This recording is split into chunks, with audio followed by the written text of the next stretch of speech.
reasons we know. And it's amazing that in Toronto, like any other player who goes and wins a Memorial Cup and playoff MVPs and Memorial Cup MVPs, and he'd be like, of course he's playing in the top six. Why wouldn't he play in the top six? But with Toronto, there probably are understandable question marks with Cowan if he can do that. But yeah, I mean, if somehow you can put him on the second line and it worked, that'd be really good. Like that would be a perfect person to slot in there at an affordable number. So I mean and maybe that's what they want to see. Like maybe they will give him a chance. Although there is always, you run the risk, you let him try it. If it doesn't work, then can you trade him for quite as much? I'm not so sure. But this is not the trade deadline. There's no finish line on what happened today. They can do this all summer, trying to change their team, add players, subtract players, whatever it is. But for Toronto, I mean, I think Brad Treliving knows where their holes are, what they need to replace, what they need to try to augment, and Cowan would have to factor into that. But, if you're Nick Robertson, now you've not had the junior career of Ethan Cowan. I'm not saying he's the same player. But he might be saying, listen, I can score at the NHL level. Like, give me a look, too. Like, I think there's a few guys that might be wanting to angle for some of those good minutes. So, Johnny, we just talked about the luxury of time. Mm-hmm. The one thing that I haven't, really been able to identify is what team is willing to not blow it up, but willing to part with players that are good players. Like everybody seems to be like, hey, we can take another step here this year. And I understand San Jose wants to get better. Chicago wants to get better. But they're not going to be playoff teams this year.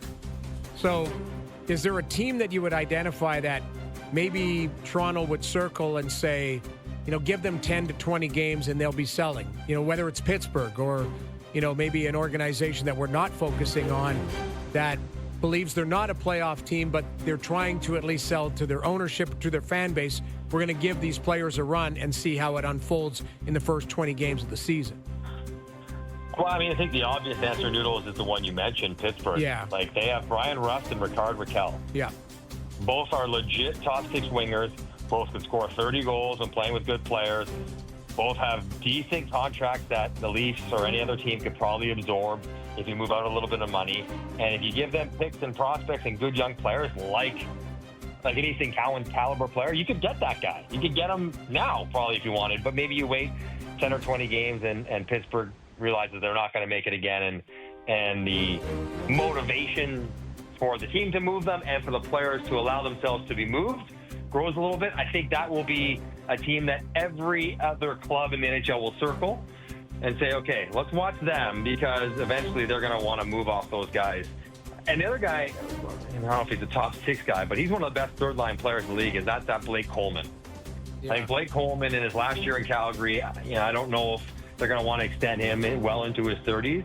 He can fetch a pretty price with how good he is and the contract he's on. So I wonder, Calgary maybe not waving the white flag at all, but just saying, we're going to move off some of our expiring guys, Rasmus Anderson, Blake Coleman, and bring in young, talented players. That might be a guy, as the year goes along, that you could look at and say, he could help us. Maybe not on your first line, but he's a very good player. He could probably play with Tavares and Nylander on a second line and help them.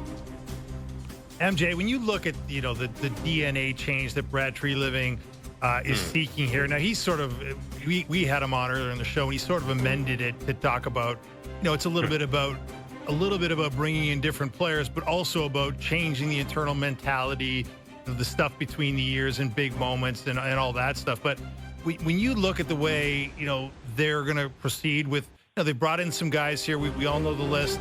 But in your experience, what can be the effect of the subtraction of a player as significant as Mitch Marner, a personality as significant as Mitch Marner?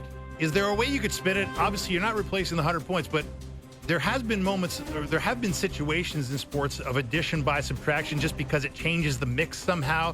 How do you see that? Yeah, I mean, well, two thoughts. One, it's I don't want to be one piling on Mitch Marner as a way out the door. He was part of a group that didn't win, but he wasn't the only root cause of the fact that they didn't win.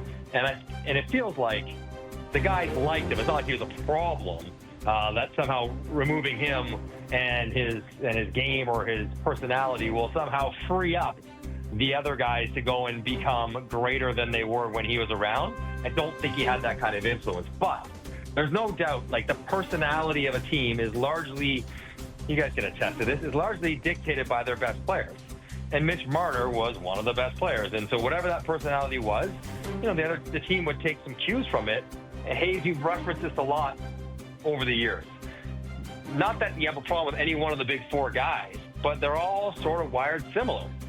Sort of quieter, sort of internal, sort of driven to be great on their own, but not necessarily outwardly emotional or demonstrative, or someone who reacts in a physical manner rather than going to try to score. So I think, taking Mitch Marner off of the team and replacing him eventually with a player who maybe does some things differently or reacts to stress differently or reacts to tight situations differently, even if they're not as good of a player, will that help steer the team in a little bit of a different direction? That's what you're hoping for, Fest, if you're talking about DNA change from maybe somebody leaving the team.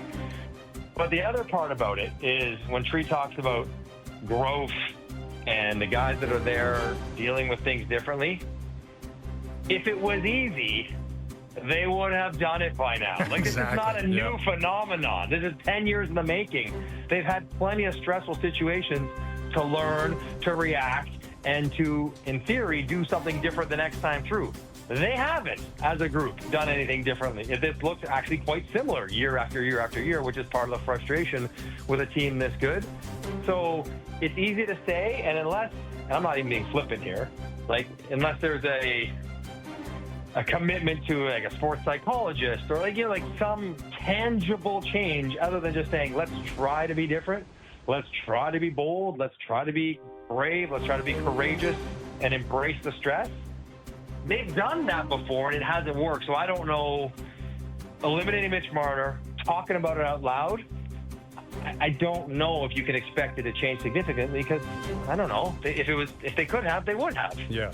Well, exactly. And that's, there's going to be a lot of carryover. Yeah. Like, there's going to be a lot of the same team. Right. And they're a good team. Like, they're still a really good team. Like, they have both their goalies, all their defensemen. They're going to add some depth. Yes, Marner's out. That's a very significant regular season piece in particular. But, Waz in. I don't know enough about Michelli to make a projection on what he's going to look like. You know what he's like, though, Hayes?